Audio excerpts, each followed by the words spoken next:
KPCC അധ്യക്ഷൻ ശ്രീ രാഹുൽ മാങ്കൂട്ടുമായി ബന്ധപ്പെട്ടുകൊണ്ടുള്ള ചില പ്രഖ്യാപനങ്ങൾ നടത്തിയിട്ടുണ്ട് എന്ന് എനിക്ക് മനസ്സിലാക്കാൻ കഴിഞ്ഞു.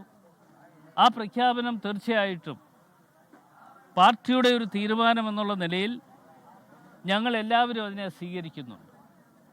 നേരത്തെ തന്നെ അദ്ദേഹത്തെ പാർട്ടിയിൽ നിന്നും മാറ്റി നിർത്തിയതാണ്. മാറ്റി നിർത്തുക മാത്രമല്ല, പാർലമെൻ്ററി പാർട്ടിയിൽ നിന്നും അതുകൂടാതെ തന്നെ MLA എന്നുള്ള നിലയിലുള്ള പ്രവർത്തനങ്ങളിലും മറ്റും അതിൽ കൂടുതൽ സൗകര്യങ്ങൾ ഒരുക്കി കൊടുക്കണ്ട എന്ന തീരുമാനങ്ങൾ കൈക്കൊണ്ടിരുന്നതാണ്. അതിൻ്റെ അടിസ്ഥാനത്തിലാണ് KPCC അധ്യക്ഷൻ തന്നെ ഇപ്പോൾ പറഞ്ഞിട്ടുള്ളത് ആ പാർട്ടിയിൽ നിന്നും ഈ കോടതിയുടെ വിധിയുടെ അടിസ്ഥാനത്തിൽ തന്നെ പാർട്ടിയിൽ നിന്നും പുറത്താക്കി എന്ന് തന്നെ അദ്ദേഹം പ്രഖ്യാപിച്ചിട്ടുണ്ട്. അത് പൂർണ്ണമായി ഞങ്ങളെല്ലാവരും സ്വീകരിക്കുകയാണ്. അതോടൊപ്പം കോൺഗ്രസ് എടുക്കുന്ന ഒരു തീരുമാനം, ആ തീരുമാനത്തിൽ യാതൊരു വെള്ളം ചേർക്കലും ഇല്ലാതെ ഞങ്ങൾ മുമ്പോട്ട് പോകും എന്ന് നിങ്ങൾ ഓരോരുത്തരെ അറിയിക്കുന്നു. അതൊക്കെ കഴിഞ്ഞല്ലേ, ഇനിയിപ്പോൾ MLA സ്ഥാനം കൈ വെച്ചുകൊണ്ടിരുന്നിട്ട് ഒരു കാര്യമില്ല. അല്ല, കോൺഗ്രസ് ടിക്കറ്റിലാണ്. അത് MLA സ്ഥാനം ഇനിയിപ്പോൾ 2-3 മാസക്കാലത്തേക്കാണുള്ളത്. ജനങ്ങൾ കൊടുത്ത ഒരു തീരുമാനമാണ്. ആ തീരുമാനങ്ങൾ ഒരുപക്ഷെ അദ്ദേഹം ഈ കാര്യങ്ങൾ മനസ്സിലാക്കിക്കൊണ്ട് സ്വയം അത് രാജിവെക്കുന്നുവെങ്കിൽ അത് ഏറ്റവും നന്നായിരിക്കും എന്ന് തന്നെയാണ് എൻ്റെ അഭിപ്രായം. വലിയ പ്രതീക്ഷയോടുകൂടി കൊണ്ടുവന്ന ഒരു യുവ നേതാവ് ഇപ്പോൾ വലിയ ദുരന്തമായി മാറിയിരിക്കുകയാണ്. കോൺഗ്രസ് അത് വലിയ തിരിച്ചടിയാകും.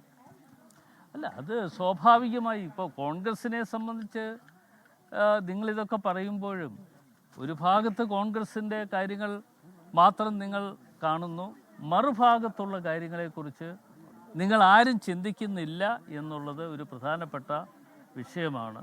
പ്രധാനപ്പെട്ട വിഷയം എന്ന് പറയുമ്പോൾ പലപ്പോഴും നമുക്ക് കാണാൻ കഴിഞ്ഞിട്ടുള്ളത് മറുഭാഗത്ത് ഇതിനെ അപ്പുറത്ത് കാര്യങ്ങൾ കാണിച്ചിട്ടുള്ള ആളുകളെ സംബന്ധിച്ചിടത്തോളം ഞങ്ങൾ ഇന്നിപ്പോൾ വേണമെങ്കിൽ ഞങ്ങൾക്ക് ഒരു കമ്മീഷനെ വെക്കാമായിരുന്നു. ഒരു കമ്മീഷനെ വെച്ച് ആരെയെങ്കിലും 2-3 ആളുകളെ വെച്ചതിന് ശേഷം അന്വേഷണം നടത്തി ആ റിപ്പോർട്ടിൻ്റെ അടിസ്ഥാനത്തിൽ തീരുമാനങ്ങൾ എടുക്കാൻ പറ്റുമായിരുന്നു. പക്ഷേ ഞങ്ങൾ ചെയ്തത് അങ്ങനെയല്ല. ഇത് അറിഞ്ഞു, അതിലെ കാര്യങ്ങൾ മനസ്സിലാക്കി, കോടതിയുടെ വിധി വന്നു.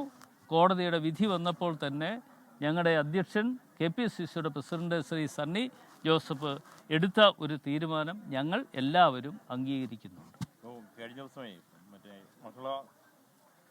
ജനാധിപത്യ മഹിളാ അസോസിയേഷൻ്റെ ജില്ലാ സെക്രട്ടറി CPMൻ്റെ ജില്ലാ കമ്മിറ്റി അംഗം പറഞ്ഞത് മുകേഷിൻ്റേത് തീവ്രത കുറഞ്ഞ പീഡനമാണ്, രാഹുൽ മാങ്കൂട്ടത്തിൻ്റേത് അതിതീവ്ര പീഡനമാണെന്നാണ്. അപ്പോൾ തീവ്രത അളന്നാണ് നടപടി.